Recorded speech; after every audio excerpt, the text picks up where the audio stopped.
Magandang gabi po. Mag-unboxing po tayo. So I'm pretty sure kilala nyo naman po siguro to, no? Si Boya. Yan, si Boya. Nagpadala po ng microphone mini sa akin. So they wanted me to test it dun sa mga food review na ginagawa ko. And I think this is perfect, no? Kasi especially if I'm doing a food review sa labas. Minsan sa mga fast food, sa restaurant, may mga music, yung ingay ng crowd, so hindi po siya napifilter pagka gumamit lang po ako nung ito pong action camera or yung phone ko. So tamang tama po ito. So unbox ko po siya.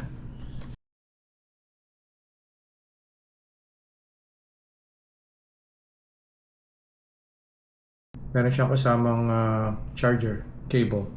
So USB-C. Type A, USB-C. So kung meron po kayong USB-C na phone sa bahay, kung meron po yung charger, I'm pretty sure magma-match po siya rito. And then the unit itself. So parang sinlaki lang po siya ng AirPod. Although hindi naman po ako naka-AirPod kasi naka-Android po ako. So meron po ako nung Samsung Galaxy Buds. So halos sinlaki po siya. Ito po siya. Yung case po niyan. And then when you open it inside, yan.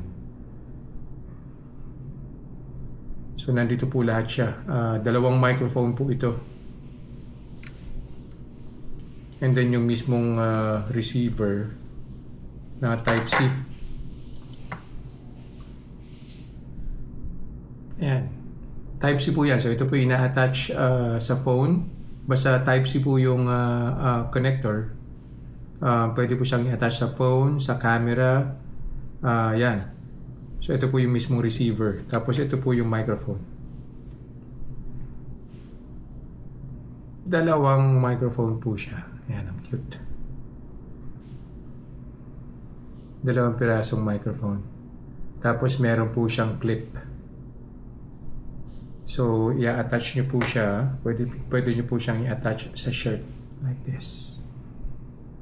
So ang maganda lang po kasi dito, napakaliit lang po niya. So hindi po niya hatakin hindi po niya ilalawlaw yung pinaka neckline po ng shirt niyo, no? Or kung nakapolo po kayo, hindi po niya ilalaylay masyado kasi napakaliit lang po niya, napakagaan lang po nito. Yan po yung itsura niya pag nakasuot na po siya. Tapos itatry po rin natin yung noise cancelling po nito. May noise cancelling po nito. Ito So yun po yung pinaka-importante para sa akin. Para pagka nasa crowded place po ako, I can easily remove yung background noise. Yung voice ko lang po yung maririnig ninyo doon sa mga reviews that I'll be doing. Ayan. So maraming salamat po ulit, Boya. Test po tayo ng microphone. So, Boya Mic Mini, naka-attach po sa Insta360. Ito po yung audio niya. Yung noise reduction po niya nakaset sa low or weak. Test po na sa vacuum. Test 1, 2, 3. Mic test 1, 2, 3.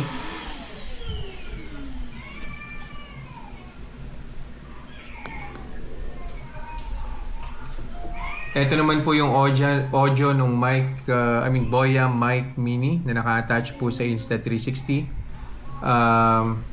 Yung noise reduction po niya nakaset to medium.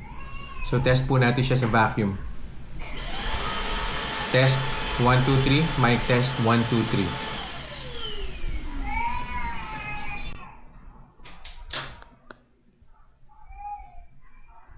Ito naman po yung audio ng Boya Mic Mini na naka-attach po sa Insta360 camera.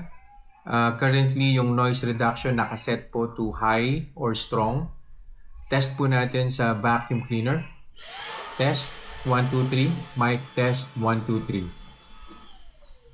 3. Conclusion na po tayo. So ano po ba yung magiging recommendation ko dito sa Boya Mic Mini na to, no? For entry level na microphone, I think this is the perfect microphone, no? Especially those na nag-start pa lang po mag-vlog, no?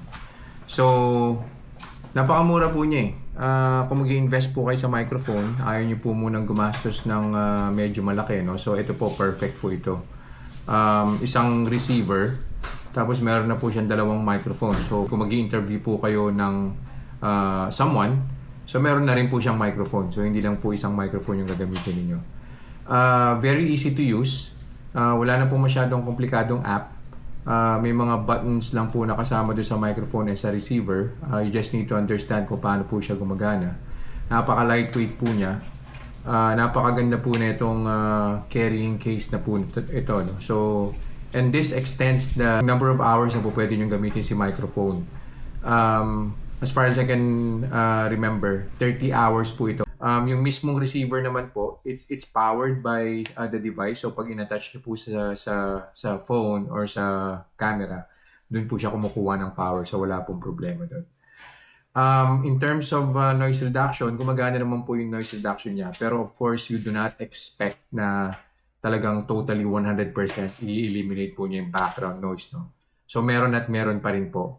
Well, syempre, if you're using an app in editing your videos, po pwede naman po dun na lang siya i-eliminate totally. Pero syempre, when you're doing food reviews no, sa mga restaurants outside your house, syempre yung crowd noise, kahit pa paano makokontrol mo siya. Pero syempre, hindi mo naman gusto na super tahimik. So para ka naman nasa sementeryo pag super tahimik. So kahit pa paano meron pa rin pong crowd noise. And at the same time, yung background noise, kailangan pa rin po siya. Effect puro sa video ninyo. So overall, wala pong problema. Kung gusto niyo po ng mas clearer and mas bold na audio dun po sa mga videos ninyo, maganda po ito. Addition sa vlogging po ninyo. So yun lang po for this review. I'll see you guys in the next vlog. Bye-bye.